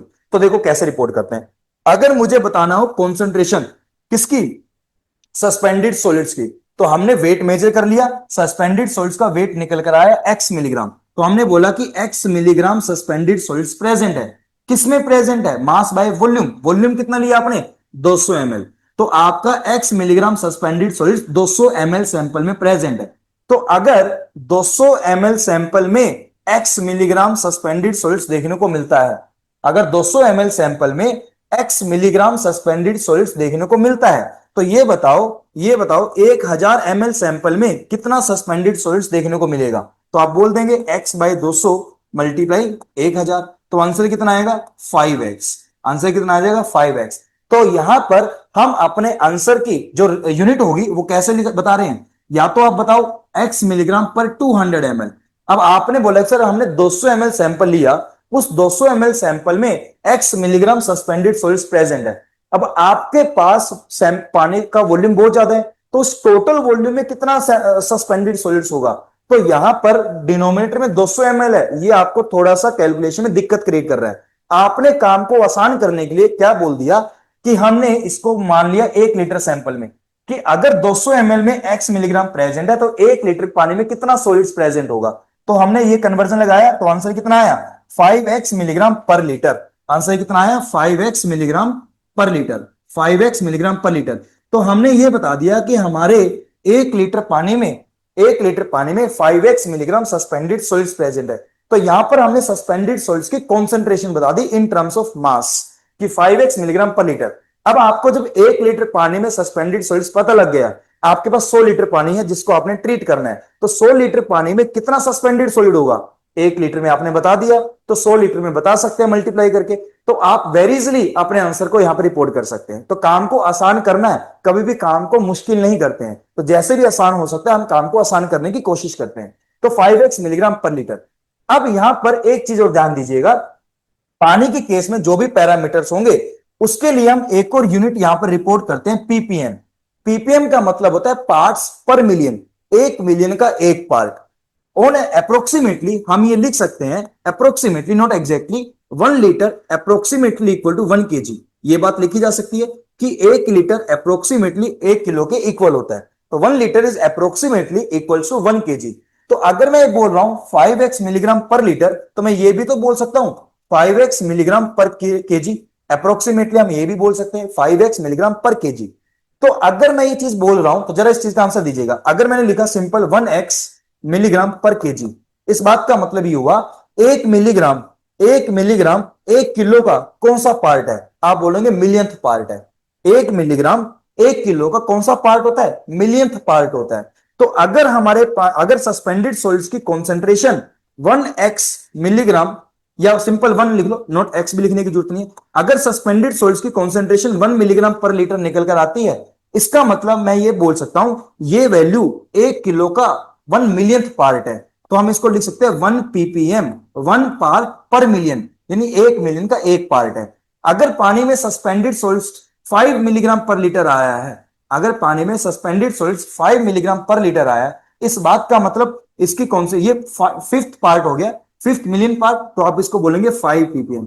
तो पानी के लिए ध्यान रखना, पानी के लिए 1 मिलीग्राम पर लीटर और 1 ppm हम दोनों सेम मानकर चलेंगे। और ये बात सिर्फ पानी के लिए वैलिड है। हम जब एयर पोल्यूशन पढ़ेंगे तो ये कॉन्सेंट्रेशन चेंज हो जाएगी, आगे बता दूंगा एयर पोल्यूशन में। तो पानी के लिए 1 मिलीग्राम पर लीटर और 1 ppm दोनों चीजें क्या रहेंगी, सेम रहेंगी। Both the things are same for the water case, right. अब देखो, अब मैं इंटरेस्टेड इसमें भी हूं कि बताओ पानी में डिसॉल्व सॉल्ट्स कितना होगा। अब डिसॉल्व सॉल्ट्स को कैसे निकालेंगे देखिएगा। ये सस्पेंडेड सॉल्ट्स तो हमें समझ आ गया, सस्पेंडेड सॉल्ट्स कैसे निकालते हैं। अब जो पानी फिल्टर पेपर से पास होके आया था, जिसको हमने कंटेनर में स्टोर किया था, इस कंटेनर वाले पानी को भी हम क्या कर रहे हैं, 104 डिग्री सेल्सियस पर हीट प्रोवाइड कर रहे हैं। इस सैंपल को भी हमने हीट कर दिया 104 डिग्री सेल्सियस पर। तो इसमें से जो भी पानी था वो सारा का सारा इवेपोरेट कर जाएगा। इस सैंपल में जो भी पानी था वो सारा का सारा इवेपोरेट कर जाएगा, और जो डिसॉल्व सॉलिड्स थे वो एक प्रेसिपिटेट की फॉर्म में आपको देखने को मिलेंगे। तो वो डिसॉल्व सॉलिड्स को आप फर्दर वेट मेजर कर सकते हैं। लेट अस सपोज उसका वेट निकल कर आया 5 मिलीग्राम। तो जो इस कंटेनर में पानी स्टोर किया था हमने उसको 104 डिग्री सेल्सियस पर हीट किया, सारा का सारा पानी इवेपोरेट कर गया। जो डिसॉल्व सॉलिड्स थे वो क्या कर जाएंगे, प्रेसिपिटेट की फॉर्म में मिलेंगे, और हमने उसका वेट मेजर कर लिया, 5 मिलीग्राम उसका वेट निकल कर आया। अब हमने क्या बोला कि हमारे पानी में पानी था 200 ml, 200 ml के सैंपल में 5 मिलीग्राम डिसॉल्व सॉलिड्स प्रेजेंट है। तो 1000 ml में कितना डिसॉल्व सॉलिड्स प्रेजेंट होगा, तो आंसर आएगा 5y। तो answer will be 5y milligram पर लीटर। तो पानी में डिसॉल्व सॉलिड्स की कॉन्सेंट्रेशन 5y मिलीग्राम पर लीटर है। पानी में सस्पेंडेड सॉलिड्स की कॉन्सेंट्रेशन 5x मिलीग्राम पर लीटर है। तो अब आपको यह चीज भी समझ आ गई कि सर कॉन्सेंट्रेशन पर लीटर की टर्म में क्यों बता रहे हैं, काम को आसान करने के लिए। ठीक है, तो हम पानी में इस तरीके से सस्पेंडेड सॉलिड्स बता रहे हैं और डिसॉल्व सॉलिड्स भी बता रहे हैं।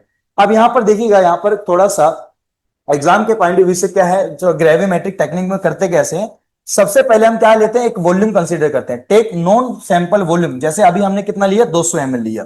फिर जो आपका pre weight dry filter paper, हम क्या करेंगे, एक फिल्टर पेपर लेंगे, उस फिल्टर पेपर का इनिशियली मास कितना होगा वो कंसीडर कर लेते हैं। फिल्टर पेपर का ड्राई मास, अभी उस पर कोई हमने फिल्टर नहीं किया, सिंपल फिल्टर पेपर लिया, अभी उसका मास है हमारे पास, मान लो W1, उसका वेट मान लेते हैं कितना है, W1। अब हमने सैंपल को फिल्टर किया, जब सैंपल को फिल्टर करेंगे, अब उस सैंपल को फिल्टर करने के बाद अब उसका जो मास हो जाएगा, final weight of the filter plus का रेजिड्यू, जब आप फिल्टर कर दोगे उसका आएगा W2। तो अगर मैं आपसे क्वेश्चन करूंगी, जरा ये तो W2 क्या है, W2 आप बताएंगे सर इसके अंदर एक तो फिल्टर का मास है, प्लस इसके अंदर सस्पेंडेड सॉलिड्स का मास है, प्लस इसके अंदर सस्पेंडेड सॉलिड्स का मास है। फिर आप बोलो सर पानी भी है, बट ध्यान रखना ये जो हम फाइनल वेट ले रहे हैं फिल्टर का, ये फिल्टर सैंपल को 103 से 105 डिग्री सेल्सियस पर हीट करने के बाद बता रहे हैं, इसके ये पानी की बात नहीं करेंगे। तो W2 की वैल्यू किसके इक्वल है? W1 प्लस सस्पेंडेड सॉलिड्स के इक्वल होगी, राइट। अगर हमें बताना हो पानी में सस्पेंडेड सॉलिड्स कितने हैं, तो क्या करेंगे? W2 में W1 माइनस कर देंगे, तो फिल्टर के साथ फिल्टर का वेट माइनस हो जाएगा, बचेगा सस्पेंडेड सॉलिड्स। तो W2 में से W1 माइनस करोगे तो फिल्टर का वेट W1 माइनस हो जाएगा, बचेगा क्या? सिर्फ सस्पेंडेड सॉलिड्स। तो divided by volume, divided by क्या कर दोगे? वॉल्यूम कर दोगे। तो W2 माइनस का W1 डिवाइडेड बाय वॉल्यूम। अब W2 माइनस W1 ये किसमें है? मिलीग्राम में, और नीचे ये किसमें है? ml में। नीचे क्या है? इसमें ml के अंदर है, तो ये आपको मिलीग्राम पर लीटर में आंसर आ जाएगा, मिलीग्राम पर ml। बाकी इसको कन्वर्जन कर सकते हो, ये 10 की पावर 6 वगैरह लिखने की जरूरत नहीं है यहाँ पे, तो मिलीग्राम पर लीटर में आप इसको फर्दर कन्वर्ट कर सकते हो, ठीक है। तो जैसे मैंने बताया था, अगर वॉल्यूम 200 ml है, रेजिड्यू 10 मिलीग्राम है, तो सस्पेंडेड सॉलिड्स होगा 50 मिलीग्राम पर लीटर। तो अब मैं आपसे अगर क्वेश्चन करता हूं कि जरा ये बताओ, अगर आपके पास पानी में सॉलिड्स प्रेजेंट है और सॉलिड्स में भी सस्पेंडेड भी और डिसॉल्व सॉलिड्स भी है, क्या आप उसको मेजर कर सकते हैं? आपने मेजर किया, आप बोलो यस, आप उसको मेजर कर सकते हैं फिल्टर पेपर की हेल्प से, आपने मेजर कर भी दिया। इसका मतलब आप सस्पेंडेड सॉलिड्स बता रहे हैं, डिसॉल्व सॉलिड्स बता रहे हैं, किस टर्म में? उसके वेट की टर्म में बता रहे हैं। इसीलिए इस टेक्निक को क्या नाम दिया? ग्रेविमेट्रिक टेक्निक, क्योंकि हम यहां पर उसका वेट मेजर करके उसको रिपोर्ट कर रहे हैं आंसर को। तो ग्रेविमेट्रिक टेक्निक हमारे पास है। हमने सॉलिड्स को क्लासिफाई किया है on the basis of nature also, कि सॉलिड्स हमारे पास ऑर्गेनिक नेचर के भी हैं, इनऑर्गेनिक नेचर के भी हैं। अब हम ये इंटरेस्टेड है कि पानी में कितना ऑर्गेनिक सब्सटेंस है, कितना इनऑर्गेनिक सब्सटेंस है, ऑर्गेनिक नेचर के कितने, इनऑर्गेनिक नेचर के सॉलिड्स कितने हैं। हम वो चीज भी कैलकुलेट कर सकते हैं, वो चीज भी हम कैलकुलेट कर सकते हैं। अब उस चीज को कैलकुलेट करने के लिए हमने क्या किया? हमने कॉन्सेप्ट लगाया। कॉन्सेप्ट ये बोलता है कि जो ऑर्गेनिक सस्पेंडेड सॉलिड्स होते हैं, जो ऑर्गेनिक सस्पेंडेड सॉलिड्स होते हैं, हम उनको ऑक्सीडाइज करवा देते हैं। ऑर्गेनिक सस्पेंडेड सॉलिड्स का ऑक्सीडेशन, ऑर्गेनिक सस्पेंडेड सॉलिड्स का ऑक्सीडेशन स्टार्ट होता है 60 डिग्री सेल्सियस पर। याद रखना, ऑर्गेनिक सस्पेंडेड सॉलिड्स का ऑक्सीडेशन 60 डिग्री सेल्सियस पर स्टार्ट होता है, बट कंप्लीट नहीं होता है। ये कंप्लीट होता है हायर टेम्परेचर पर, और हायर टेम्परेचर आपके पास 550 से 600 degree Celsius, 550 to 600 degree Celsius, इतने टेम्परेचर पर सारा का सारा ऑर्गेनिक मैटर ऑक्सीडाइज हो जाता है। स्टार्ट किस टेम्परेचर पर हुआ? 60 डिग्री सेल्सियस पर। 60 डिग्री सेल्सियस पर ऑर्गेनिक मैटर ऑक्सीडाइज होना शुरू कर देगा, बट कंप्लीट किस पे होता है? 550 टू 600 डिग्री सेल्सियस टेम्परेचर पर जाकर पूरी तरह से ऑक्सीडाइज हो जाता है। तो हमने क्या किया, हमारे पास सस्पेंडेड सॉलिड्स थे जो हमने अभी मेजर किए थे। सस्पेंडेड सॉलिड्स कितना था? x मिलीग्राम था। सस्पेंडेड सॉलिड्स x मिलीग्राम था। इस सस्पेंडेड सॉलिड्स में कुछ इसमें अंदर होंगे ऑर्गेनिक सस्पेंडेड सॉलिड्स, और इसमें कुछ होंगे इनऑर्गेनिक सस्पेंडेड सॉलिड्स, ठीक है। अब मुझे पता करना है ऑर्गेनिक सस्पेंडेड सॉलिड्स कितना है, इनऑर्गेनिक सस्पेंडेड सॉलिड्स कितना है। तो मैंने किया क्या, मैंने अपने इस सस्पेंडेड सॉलिड्स को हमने एक एपरेटस में रख दिया, और एपरेटस का नाम है मफल फर्नेस। एपरेटस का नाम है मफल फर्नेस। इन सस्पेंडेड सॉलिड्स को मफल फर्नेस में रख दिया। अब मफल फर्नेस एक ऐसा डिवाइस है जिसमें टेम्परेचर ज्यादा रेंज तक रखा जाता है, और यहां पर टेम्परेचर हम रख रहे हैं 550 टू 600 डिग्री सेल्सियस। तो यहां पर जो टेम्परेचर की रेंज रखी जा रही है 550 टू 600 डिग्री सेल्सियस, इतने टेम्परेचर रेंज तक यहां पर हम लेकर चलते हैं। तो मफल फर्नेस में जैसे हमने सस्पेंडेड सॉलिड्स को रख दिया और हमने इतना टेम्परेचर रख दिया इसके अंदर, तो इतने टेम्परेचर इसके अंदर, और कितने टाइम के लिए? 3 से 4 घंटे के लिए, 3 to 4 आवर्स के लिए। तो 3 से 4 घंटे तक होगा क्या, इतने टेम्परेचर पर इस सस्पेंडेड सॉलिड्स में जितना भी ऑर्गेनिक सब्सटेंस है वो सारा का सारा ऑक्सीडाइज हो जाएगा। हमारे सस्पेंडेड सॉलिड्स में जितना भी ऑर्गेनिक सब्सटेंसेस है वो सारा का सारा ऑक्सीडाइज हो जाएगा, और बचेगा क्या? Inorganic suspended solids.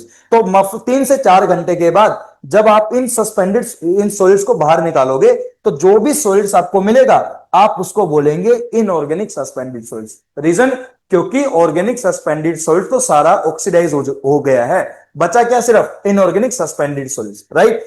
और इस इनऑर्गेनिक सस्पेंडेड सॉलिड्स को आप मेजर कर सकते हैं, इसका वेट मेजर कर सकते हैं। लेट अस सपोज इसका वेट निकल कर आता है एक्स डैश, मान लेते हैं इसका वेट कितना निकल कर आता है? एक्स डैश निकल कर आता है, इसका वेट मान लेते हैं एक्स डैश निकल कर आता है। अब आपने क्या किया, इनऑर्गेनिक सस्पेंडेड सॉलिड्स का वेट मेजर किया, आंसर आया एक्स डैश।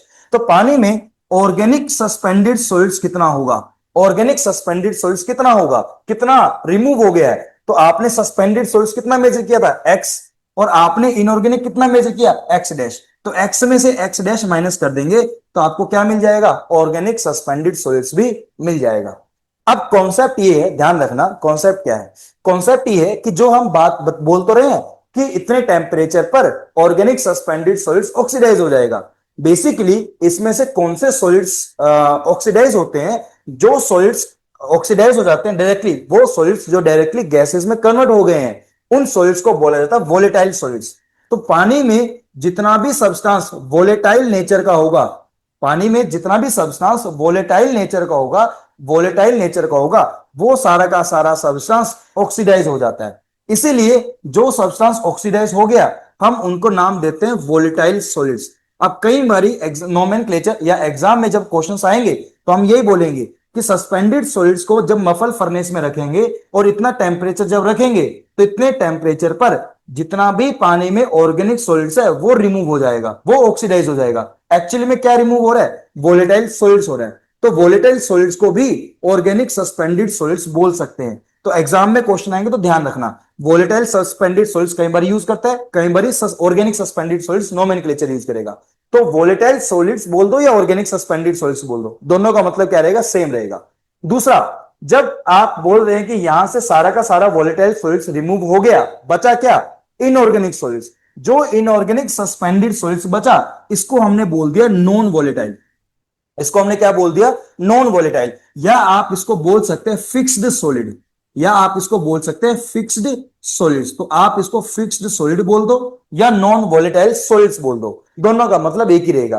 फिर से क्योंकि एग्जाम में नोमेनक्लेचर यूज करता है, तो अगर ये बोलता है कि ये बताओ हमारे सैंपल में कितना फिक्स्ड सॉलिड प्रेजेंट है, मतलब वो आपसे इनऑर्गेनिक सस्पेंडेड सॉलिड्स पूछना चाह रहा है। अगर वो आपको बोलता है कि find the non volatile solids, फिर भी वो आपसे इनऑर्गेनिक सस्पेंडेड सॉलिड्स ही पूछना चाह रहा है। ठीक है, तो इस चीज का ध्यान रखना। अभी मैं सस्पेंडेड की बात कर रहा हूं इसलिए मैंने बोला इनऑर्गेनिक सस्पेंडेड सॉलिड्स, राइट। तो इस तरीके से हम कैलकुलेट करते हैं यहां पर। तो ऑर्गेनिक सस्पेंडेड सॉलिड्स अगर आपको निकालना हो, ऑर्गेनिक सस्पेंडेड सॉलिड्स अगर आपको निकालना हो, एक्स माइनस का एक्स डैश करेंगे, एक्स माइनस का एक्स डैश यहां पर कर देंगे तो हम ऑर्गेनिक सस्पेंडेड सॉलिड्स भी बता सकते हैं। सिमिलरली डिसोल्व भी बता सकते हो, सिमिलरली डिसोल्व भी बता सकते हो कि आप डिसोल्व सॉलिड जो कि वाई मिलीग्राम थे, इसको मफल फर्नेस में रख दो, उसमें से जो ऑर्गेनिक नेचर का होगा वो ऑक्सीडाइज कर जाएगा, जो बचेगा वो इनऑर्गेनिक बच जाएगा। तो आप इस तरीके से फिक्स्ड डिसोल्व सॉलिड्स भी निकाल सकते हो या ऑर्गेनिक डिसोल्व सॉलिड्स भी कैलकुलेट कर सकते हो। तो ये हमारा केस था अपना सस्पेंडेड सॉलिड से रिगार्डिंग, राइट। तो नोट बना के लिखा एट टेम्परेचर 600 टू 650 या कई बारी 550 टू 600 भी यूज करता है, तो यहां पर दोनों चीजें एक ही है, ठीक है। तो टेंशन लेने की जरूरत नहीं है। तो 550 टू 600 या 600 to 650 for 3 to 4 hour in muffle furnace, volatile organic parts burns off as organic suspended solids and the residue gives inorganic suspended solids. तो this is all about the suspended solids friends. अब बात करते हैं limits की, अब बात करते हैं लिमिट्स की कि सर ये जो पैरामीटर हम डिस्कस कर रहे हैं सस्पेंडेड सॉलिड्स, ये पानी में कितने लिमिट तक एक्सेप्टेबल होगा। हमारा जो ड्रिंकिंग कोड है 10,500, ये कोड हमें सस्पेंडेड सॉलिड्स की लिमिट नहीं बताता है। 10,500 कोड में सस्पेंडेड सॉलिड्स की लिमिट नहीं लिखी गई है।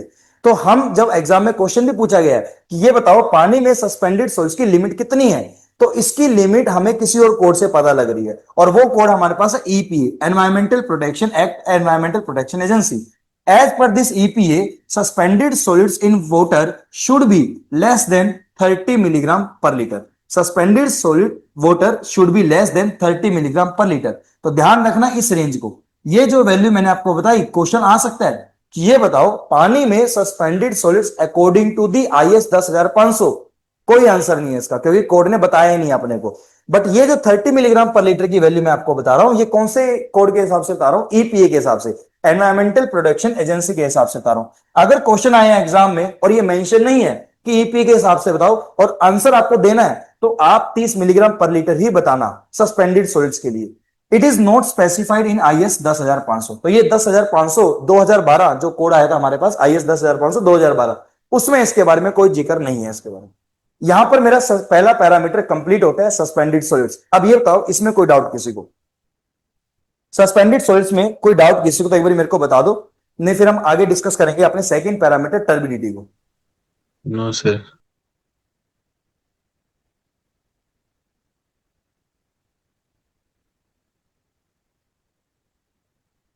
चलिए ठीक है।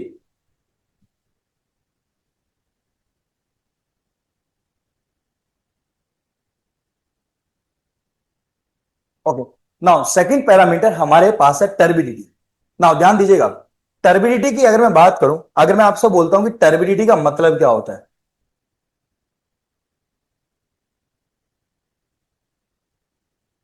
मेन पॉइंट को हाईलाइट करना है। मैं जो पॉइंट्स बता रहा हूं ना, सारे इंपॉर्टेंट पॉइंट है, सबसे एग्जाम में क्वेश्चन आता है। मैं ये आपने आप लोगों ने हाइड्रोलॉजी में भी ये चीज मुझसे पूछी थी, और मैं फिर से रिपीट कर रहा हूं कि मैं जो चीज आपको बताऊंगा वो कोई एक्स्ट्रा चीज नहीं बताऊंगा, सिर्फ एग्जाम के पॉइंट ऑफ व्यू से बताऊंगा कि जो आपके एग्जाम के लिए हेल्पफुल रहेगी। तो जो चीज मैं आपको बता रहा हूं किसी ना किसी एग्जाम में पूछी गई है सारी चीजें, ठीक है, सारी चीजें इंपॉर्टेंट है। नाम ध्यान दीजिएगा, टर्बिडिटी। टर्बिडिटी क्या होता है, व्हाट इज दिस, इसलिए मैंने आपको बोला कि एनवायरमेंट आज स्टार्ट हुआ है बच्चे अपना, और एनवायरमेंट एक ऐसा सब्जेक्ट है जिसमें नींद आएगी आपको। सीरियसली आपको नींद आएगी, आपको एनवायरमेंट पढ़ने में कुछ टाइम के लिए मजा आएगा और फिर आपको नींद आने लग जाएगी। आपको इंटरेस्ट बना के रखना है।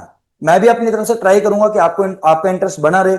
आप लोगों को भी अपना ट्राई करना है कि इंटरेस्ट, हम इंटरेस्ट लेके सब्जेक्ट को पढ़े। आपको काफी सारी चीजें सीखने को मिलेंगी, मैं आपको काफी सारी चीजें सिखाऊंगा। आपको ये लगेगा कि एनवायरमेंट में आपको बहुत कुछ गेन करने को मिलेगा, बट पेशेंस रखना पड़ेगा आपको, टाइम टू टाइम चीजें सीखने को मिलेगी। एक साथ सारी चीजें नहीं बताऊंगा, धीरे धीरे करके सारी चीजें आपको बताता जाऊंगा, ठीक है। और आपको पढ़ना पड़ेगा डेली, 2 से 3 बार सब्जेक्ट्स पढ़कर आना है। नेक्स्ट क्लास कल जब हमारी क्लास होगी तो इससे पहले 2 से 3 बार आपको ये टॉपिक फिर से पढ़कर आना है। 2 से 3 बार ध्यान रखना है इस चीज को कि एनवायरमेंट पढ़ना है तो 2 से 3 बार पढ़ना ही पढ़ना है, एक बार पढ़ने से काम नहीं चलेगा, तभी चीजें समझ आएंगी आपको। आगे देखो टर्बिडिटी क्या होता है। टर्बिडिटी का मतलब क्या, what is the meaning of the turbidity. चलो,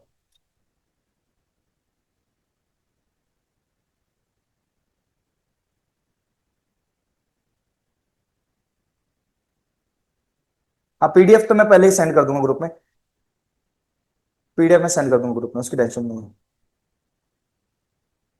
चलिए देखो, टर्बिडिटी का मतलब है, आप देखो क्या होता है। अगर यहां पर देखो ये रहा, अगर मैं आपको एक वाटर, एक आपके पास मान लो गिलास है, ठीक है, इस गिलास ट्रांसपेरेंट गिलास है, जैसे आप डायग्राम में देख पा रहे हैं, ट्रांसपेरेंट गिलास है, इसमें आपने पानी ऐड कर दिया, इसमें आपने पानी ऐड कर दिया।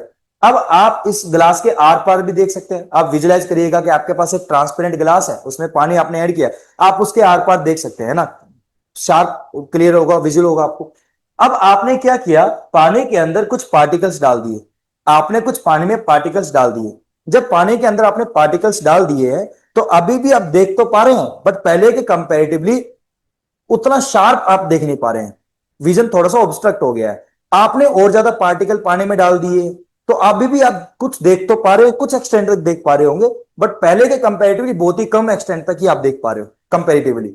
इस बात का मतलब ये क्या निकल कर आया कि अगर पानी में हम पार्टिकल्स ऐड करते जाएं, पानी में पार्टिकल्स ऐड करते जाएं, तो पानी में पार्टिकल्स ऐड करने के बाद जो विजुअल, जो आपका जो आप देख पा रहे थे, जो विजुअल आप देख पाते वो आप देख नहीं पा रहे हैं, हम ये बोलना चाह रहे हैं। तो अब टर्बिडिटी को डिफाइन कैसे करेंगे, टर्बिडिटी को डिफाइन करने का तरीका क्या क्या हमने हमने बोला कि हमारे वाटर सैंपल में अगर हम लाइट को पास करवाएं, अगर वाटर सैंपल में लाइट को पास करें, मान लो ट्रांसपेरेंट ग्लास है और आपने साफ पानी इसके अंदर डाल दिया, डिस्टिल वाटर इसके अंदर डाल दिया, और लाइट आपने पास करवाई और लाइट पास करके चली गई। फिर दूसरे केस में कुछ पार्टिकल्स आपने ऐड करे, पार्टिकल्स के ऐड करने की वजह से फिर से आप लाइट पास करवा रहे हो, बट अभी भी कुछ लाइट पास हो रही है, बट कुछ लाइट उन पार्टिकल से टकराकर क्या हो गया, स्कैटरिंग होगी लाइट की। आपने और ज्यादा पार्टिकल इसमें ऐड कर दिए, लाइट अभी भी कुछ पास हो रही होगी, बट काफी ज्यादा अमाउंट में लाइट क्या हो जा रही है, स्कैटर हो जा रही है, या कुछ लाइट वाटर सैंपल आप एब्जॉर्ब कर ले रहा है। तो टर्बिडिटी को हमने डिफाइन करने के लिए क्या बोला, हमारा वाटर सैंपल किस एक्सटेंट तक लाइट को स्कैटर करवा रहा है या लाइट को एब्जॉर्ब कर रहा है। अगर हमारा वाटर सैंपल ज्यादा लाइट की स्कैटरिंग करवा रहा है, मतलब हमारे पानी की टर्बिडिटी ज्यादा होगी। अगर हमारा वाटर सैंपल बहुत ही कम एक्सटेंट तक लाइट को स्कैटर करवा रहा है, मोस्टली लाइट को पास होने दे रहा है, मतलब हमारे वाटर सैंपल की टर्बिडिटी कंपेरेटिवली कम निकल कर आएगी।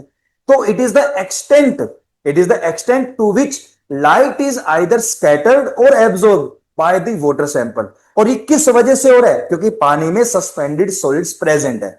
इसका मतलब ये हुआ कि पानी में टर्बिडिटी सस्पेंडेड सॉलिड्स की वजह से आती है। जितनी ज्यादा अमाउंट में सस्पेंडेड सॉलिड्स होगा उतनी ही ज्यादा अमाउंट में पानी की टर्बिडिटी भी आएगी। और टर्बिडिटी को बताना कैसे, लाइट के स्कैटरिंग कॉन्सेप्ट से हम इसको बता रहे हैं। तो देखो हमने लिखा क्या, it is the extent to which light is either absorbed और scattered. It is the extent, किस एक्सटेंट तक हमारा वाटर सैंपल लाइट को एब्जॉर्ब कर रहा है या लाइट को स्कैटर करवा रहा है। It is the extent to which light is either scattered और absorb due to the presence of suspended particles in water, due to the presence of suspended particles in water. तो turbidity का main reason क्या है, turbidity का main reason है suspended particles. जितनी ज्यादा concentration में पार्टिकल्स होंगे आप बोल सकते हैं सर उतनी ज्यादा कॉन्सेंट्रेशन उतनी ज्यादा टर्बिडिटी पानी में आएगी, राइट। अब एक चीज का आंसर दो मेरे को, अगर आपने बात बताई कि सर पानी में पार्टिकल्स की कॉन्सेंट्रेशन अगर ज्यादा होगी तो टर्बिडिटी भी ज्यादा होगी, तो एक केस लेकर चलते हैं। आपके पास दो सैंपल हैं, दोनों सैंपल का वॉल्यूम सेम है 200 ml, इधर भी 200 ml है इधर भी 200 ml है। दोनों सैंपल में हमने सस्पेंडेड सॉलिड्स डाल दिए और वो भी सेम कॉन्सेंट्रेशन में, इधर भी सस्पेंडेड सॉलिड्स डाल दिए 5 मिलीग्राम पर लीटर और इधर भी हमने सस्पेंडेड सॉलिड्स डाल दिए हैं 5 मिलीग्राम पर लीटर। दोनों में सस्पेंडेड सॉलिड्स प्रेजेंट है, बट फर्क इतना है, पहले वाले केस में केस नंबर वन में जो सस्पेंडेड सॉलिड्स हैं वो कोर्सर पार्टिकल्स हैं और केस नंबर 2 के अंदर जो सस्पेंडेड सॉलिड्स हैं वो फाइनर पार्टिकल्स हैं। तो यहां पर इसके कंपैरेटिवली बहुत छोटे पार्टिकल है, फाइनर पार्टिकल्स हमने इसमें डाले हैं।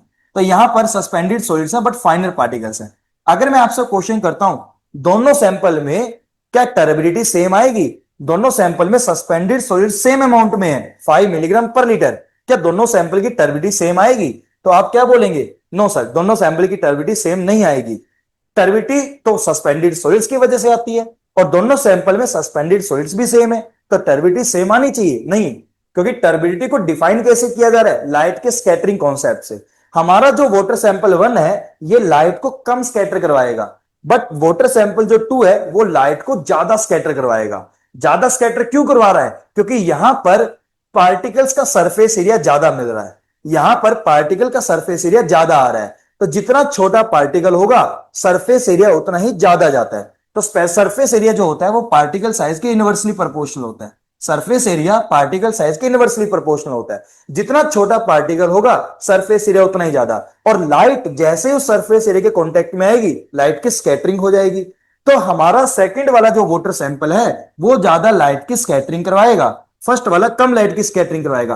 तो टर्बिडिटी जो होगी सेकंड सैंपल की ज्यादा होगी, टर्बिडिटी जो होगी फर्स्ट सैंपल की कम होगी। तो turbidity of sample 1 is less and turbidity of second sample is very high. तो इस बात का मतलब ये हुआ, अगर हमें पानी में टर्बिडिटी बतानी हो तो हम ये नहीं कह सकते कि सर पानी में अगर सस्पेंडेड सॉलिड्स 5 मिलीग्राम पर लीटर है तो पानी की टर्बिडिटी भी 5 मिलीग्राम पर लीटर होगी। ये आंसर गलत हो जाएगा, वो यहां से आपको समझ आ रहा है। मतलब टर्बिडिटी को मेजर करने का तरीका हमारे पास अलग होगा, जो कि लाइट के स्कैटरिंग के कॉन्सेप्ट से बताया जाएगा। यहां पर सस्पेंडेड सॉलिड्स दोनों में सेम थे बट टर्बिडिटी दोनों की अलग अलग आ रही थी, राइट। तो यहां पर देखो, अगर आपके पास कम पार्टिकल है या पार्टिकल का साइज ज्यादा है, लार्जर पार्टिकल है, तो उस केस में स्कैटरिंग बहुत ही कम होगी, टर्बिडिटी कम निकल कर आएगी। अगर फाइनल पार्टिकल ज्यादा अमाउंट में हुए तो लाइट की स्कैटरिंग ज्यादा होगी, मतलब वो सैंपल आपकी टर्बिडिटी ज्यादा पोजेस करेगा, वो सैंपल ज्यादा टर्बिडिटी को पोजेस करेगा, राइट। तो ये हमारे पास टर्बिडिटी है। तो final suspended particle produce more scattering because of larger total surface area. छोटे पार्टिकल का टोटल सरफेस एरिया ज्यादा निकल कर आता है, इसी वजह से वो लाइट की स्कैटरिंग भी ज्यादा करवाता है, उसकी टर्बिडिटी ज्यादा निकल कर आती है।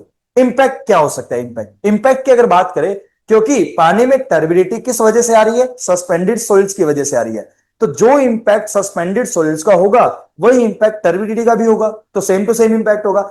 बट एक एक्स्ट्रा इंपैक्ट हम यहां पर स्टडी करते हैं, एक एक्स्ट्रा इंपैक्ट टर्बिडिटी का देखने को मिलता है। वो क्या है कि मान लो कि आपके पास एक वाटर बॉडी है, ये हमारी एक वाटर बॉडी है, इस वाटर बॉडी के अंदर टर्बिडिटी ज्यादा है। अब इस वाटर बॉडी में अगर टर्बिडिटी ज्यादा हुई तो हुआ क्या कि जब ये लाइट आएगी तो लाइट वाटर बॉडी में पेनिट्रेशन इसका बहुत ही कम होगा, क्योंकि सैंपल की इस वाटर बॉडी की टर्बिडिटी ज्यादा है। तो ये लाइट आ रही है, लाइट आ तो रही है बट पेनिट्रेशन कम होगा, लाइट की स्कैटरिंग ज्यादा होगी। तो ये जितनी भी हमारे पास लाइट आ रही है तो मोस्टली लाइट स्कैटर कर गई वाटर बॉडी से। स्कैटर क्यों कर गई, क्योंकि हमारे वाटर बॉडी में ये पार्टिकल्स प्रेजेंट है। इन पार्टिकल से जैसे ही लाइट टकराएगी तो लाइट की क्या हो जाएगी, स्कैटरिंग हो जाएगी। तो जितने ज्यादा टर्बिडिटी होगी हमारे सैंपल की, तो लाइट की स्कैटरिंग भी उतनी ही ज्यादा निकल कर आएगी। तो इससे प्रॉब्लम क्या आई, प्रॉब्लम ये आई कि वाटर बॉडी में क्योंकि लाइट पेनिट्रेट नहीं कर रही है, तो नीचे जो एक्वेटिक प्लांट्स प्रेजेंट होंगे, नीचे जो एक्वेटिक प्लांट्स प्रेजेंट होंगे वहां तक लाइट नहीं पहुंच पाएगी। अगर एक्वेटिक प्लांट्स तक लाइट नहीं पहुंच पा रही है तो होगा क्या, तो होगा ये कि ये जो प्लांट्स है ये फोटोसिंथेसिस नहीं कर पाएंगे, फोटोसिंथेसिस नहीं कर पाएंगे। अगर इन्होंने फोटोसिंथेसिस नहीं किया, और फोटोसिंथेसिस जब होता है तो ऑक्सीजन रिलीज होती है, तो अगर इन्होंने फोटोसिंथेसिस नहीं किया तो पानी के अंदर ऑक्सीजन का लेवल कम हो जाएगा।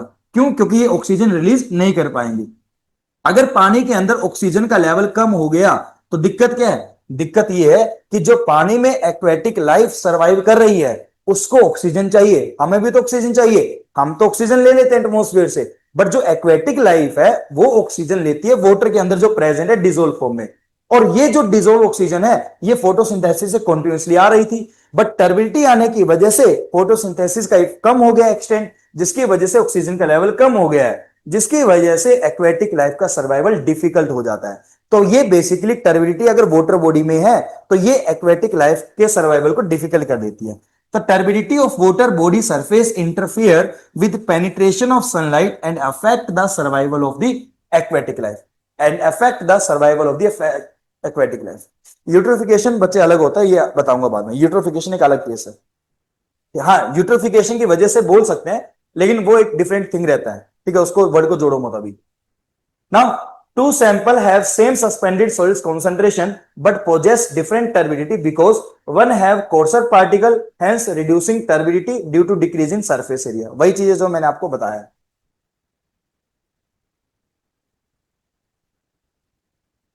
ठीक है, न्यूट्रिएंट्स की वजह से होती है।